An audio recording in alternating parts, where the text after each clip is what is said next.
আসসালামু আলাইকুম দর্শক, কম্পিউটার ভিশনের পক্ষ থেকে সালিম স্বাগত জানাচ্ছি আজকে নতুন একটি ভিডিওতে। তো বন্ধুরা, আজকে একটি পিসি বিল্ডের ভিডিও নিয়ে এসেছি আপনাদের জন্য। আর বাংলাদেশের জাতীয় প্রসেসর দিয়ে আজকের এই পিসিটি বিল্ড হবে। তো অবশ্যই ভিডিওটি শেষ পর্যন্ত দেখুন এবং আজকের এই পিসিতে কি কি ইকুইপমেন্ট ব্যবহার করেছি, সেই সাথে কেমন কস্টিং হবে তা নিয়ে ডিসকাস হবে। এবং আজকের এই পিসিটি কিভাবে আমরা বিল্ড করব একদম সম্পূর্ণটাই থাকবে আজকের এই ভিডিওতে। তো বন্ধুরা, যদি ভিডিওটি ভালো লাগে লাইক কমেন্ট শেয়ার করে উৎসাহিত করবেন। আর আমাদের চ্যানেলে যদি আপনি নতুন হয়ে থাকেন অবশ্যই সাবস্ক্রাইব করবেন। ভবিষ্যতে আরও সুন্দর সুন্দর ভিডিও নিয়ে আসবো আপনাদের জন্য। তো আর কথা নয়, আজকের এই পিসিটিতে কি কি দিয়ে আমরা সাজিয়েছি তা নিয়ে যাব। তো প্রথমত যদি বলি, আজকে আমার এক খুব পুরাতন কাস্টমার, ইভেন খুব ক্লোজ এক ভাই, তার জন্য আজকে এই পিসিটি আমরা বিল্ড করেছি। উনি মূলত একজন ফ্রিল্যান্সার, উনি আসতে চাচ্ছেন না সামনে। তো আমি আসলে ওনার সামনে বসায় রেখে পিসিটার বিল্ড করব এবং কি কি কম্পোনেন্ট থাকবে সেটা একটু ডেসক্রিপশন আপনাকে থেকে জানিয়ে দিব। প্রথমত যদি বলি, আজকের এই পিসি বিল্ডে প্রসেসর দিয়েছি রাইজেনের 5600G ভেরিফাইড প্রসেসর, অরিজিনালটি। আর এটা হচ্ছে 6 কোর 12 থ্রেডের প্রসেসর। আপনারা জানেন খুবই ভালো মানের, বাজেটের মধ্যে অনেক সেরা প্রসেসর। আর এই প্রসেসরটি আমরা আজকে পিসি বিল্ডের প্রাইস রেখেছি ভাইকে 19,500 টাকা। এরপরে আমরা মাদারবোর্ড দিয়েছি একটি আসুসের অরিজিনাল মাদারবোর্ড। আপনারা দেখতে পাচ্ছেন এখানে আসুসের অরিজিনাল সিকিউরিটি স্টিকার আছে এখানে। এটা হচ্ছে আসুসের 520+ ওয়াইফাই একটি মাদারবোর্ড। এটা AMD সিরিজের যারা একটু মিড বাজেটের গেমিং পিসিগুলো বিল্ড করেন তাদের জন্য খুবই ভালো। তো এই মাদারবোর্ডটি এই প্রসেসরের সাথে খুবই ভালো পারফরমেন্স দেবে। আর এটা একটা অথেন্টিক প্রোডাক্ট। এটার আমরা দাম রেখেছি 12,500 টাকা আজকের এই পিসি বিল্ডের সাথে। তো ভাইকে আমি দুটো র্যাম দিয়েছি। র্যাম দুটো হচ্ছে PNO'র 8GB র্যাম, DDR4 3200 মেগাহার্টজের র্যামগুলো, এবং দুটি র্যামই হোয়াইট কালার। ভাইয়ের হোয়াইট কালার পছন্দ, উনি কেসিং নিয়েছেন হোয়াইট কালার। হয়তো আদার্স ইকুইপমেন্টগুলো যদি হোয়াইট পাওয়া যেত হয়তো ওটাও হোয়াইট নিতেন। তো যাই হোক, এটা হোয়াইট কালারের দুটি 8GB র্যাম দিয়েছি আমি এই পিসি বিল্ডের সাথে। তো এরপরে ভাইকে দিয়েছি একটি SSD। এটা হচ্ছে speed original SSD 250GB M.2 NVMe। এর রিড রাইট স্পিড অনেক হাই। আপনারা আপনাদের পিসি বিল্ডের সাথে অবশ্যই SSDগুলো ব্যবহার করবেন। সাধারণত যে কপি SSDগুলো আছে সেগুলো অ্যাভয়েড করার চেষ্টা করবেন। এগুলোতে আপনার পিসির পারফরমেন্সটা অনেক ভালো হবে। তো এরপরে SSDটা আমি প্রাইস রেখেছি ভাইকে 3250 টাকা। এরপরে ভাইকে একটি পাওয়ার সাপ্লাই দিয়েছি কোরশেয়ারের bronze certified power supply CB550। এটিতে 3 বছরের ওয়ারেন্টি থাকবে এবং খুব হাই কোয়ালিটির একটি পাওয়ার সাপ্লাই। ভাই যদি কখনও এই পিসিটিতে গ্রাফিক্স কার্ড লাগাতে চান, ওনাকে আর বাড়তি কোনো পাওয়ার সাপ্লাই চেঞ্জ করার প্রয়োজন হবে না। উনি আপ টু 8GB পর্যন্ত গ্রাফিক্স কার্ড এই পাওয়ার সাপ্লাই দিয়েই লাগাতে পারবেন। ভাইকে আমি একটা কেসিং দিয়েছি ভ্যালুটপের হোয়াইট। এটা হচ্ছে VT701W একটি কেসিং, খুবই ভালো মানের কেসিং। এই কেসিংটি আমরা প্রাইস রেখেছি 3200 টাকা। আর এই পাওয়ার সাপ্লাইটির প্রাইস রেখেছি আমরা 4600 টাকা 550 ওয়াটের। আর যেহেতু ভাই একটু লুকিংটা ভালো চাচ্ছিলেন, ভাইকে আমরা একটা গেমিংয়ের প্যাকেজ দিয়েছি IMICE-এর। আপনারা জানেন সবচেয়ে ভালো এবং সাশ্রয়ী দামে জেনুইন গেমিং ফিলিংস পেতে চাইলে IMICE-এর বিকল্প নেই। এটাতে একটি কিবোর্ড আছে, একটি মাউস আছে, অনেক 7 ক্লিক 7200 আপ টু DVI পর্যন্ত কাজ করবে, এবং একটি হেডফোন আছে গেমিং সিজের কালারফুল হেডফোন, এবং একটি মাউস প্যাড আছে। এটা হচ্ছে GK 480 মডেলের একটি কম্বো প্যাকেজ। এটার আমরা প্রাইস রেখেছি 2400 টাকা। তো অ্যাভারেজে এই প্রোডাক্টগুলো দিয়ে আজকের এই পিসিটি বিল্ড হয়েছে। ভাইয়ের টোটালি খরচ হয়েছে 52,900 টাকা, 53,000 সুই। তো আপনারা চাইলে এই পিসিটি বিল্ড করতে পারেন। আমাদের কাছে রেগুলারলি আমরা পিসিগুলো বিল্ড করছি। যদি আপনাদের ভালো লাগে কম্পিউটার ভিশনে চলে আসবেন। তো আর কথা না বন্ধুরা, এখন আমরা চলে যাবো আজকের এই পিসি বিল্ডের মেইন ভিডিওতে।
তো বন্ধুরা পিসি মোটামুটি বিল্ড করা হয়ে গেছে।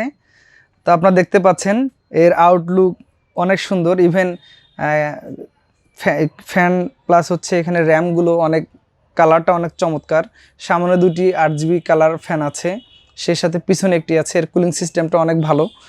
আর অ্যাভারেজে যদি বলি বাজেটের মধ্যে সেরা জিনিস। আর যেহেতু আমি মাদারবোর্ডটা দিয়েছিলাম হচ্ছে ওয়াইফাই সিরিজের, সো ওনার এই ওয়াইফাই ডিভাইসটি কাজ করবে এখানে সুপার ইন্টারনেট স্পিডের জন্য খুবই ভালো হবে। তো আপনারাও চাইলে আপনাদের পছন্দের এই ধরনের পিসিগুলো বিল্ড করতে পারেন। আর আপনাদেরকে অসংখ্য ধন্যবাদ এই ভিডিওটি ধৈর্য সহকারে দেখার জন্য। সেই সাথে কম্পিউটার রিলেটেড যে কোনো পণ্যের প্রয়োজনে আমাদের ওয়েবসাইট ভিজিট করুন computervision.com.bd। আর আমাদের হোয়াটসঅ্যাপে যোগাযোগ করে আপনার প্রোডাক্টের কোয়ারি করতে পারেন, সরাসরি আমাদের শোরুমে এসে পিসি বিল করতে পারেন। আপনি চাইলে অনলাইনে অর্ডার করে আমাদের কাছ থেকে কম্পিউটার সংগ্রহ করতে পারেন। আমরা সারা দেশে ক্যাশ অন ডেলিভারিতে প্রোডাক্ট সাপ্লাই দিচ্ছি। আর যে কোনো ওয়ারেন্টি ইস্যুতে আমাদের সাথে সরাসরি যোগাযোগ করবেন। আর একটা কথা বলে রাখি, যদি কখনো কম্পিউটার ভিশন থেকে প্রোডাক্ট পারচেস করতে চান আপনি অনেক দূরে থেকে, তাহলে অবশ্যই আমাকে প্রয়োজনে ভিডিও কলে নেবেন। অবশ্যই কোথাও প্রতারিত হবেন না, সর্বদা অথেন্টিক অরিজিনাল জিনিসগুলো ব্যবহার করুন। আপনার কম্পিউটারটি সুস্থ থাকবে, ভালো থাকবে, আপনি ইউজ করে মজা পাবেন, সেই সাথে ওয়ারেন্টি নিয়েও নিশ্চিন্তে থাকতে পারবেন। তো বন্ধুরা আর কথা নয়, সকলের সুস্বাস্থ্য কামনা করছি। সেই সাথে আমার জন্য আপনারা প্রার্থনা করবেন, আমিও যেন ভালো থাকি। আর অবশ্যই চেষ্টা করব মাঝে মাঝে এই ধরনের ভিডিওগুলো দেওয়ার জন্য। সকলের সুস্থতা কামনা করে আজকের মতো বিদায় নিচ্ছি। আল্লাহ হাফিজ।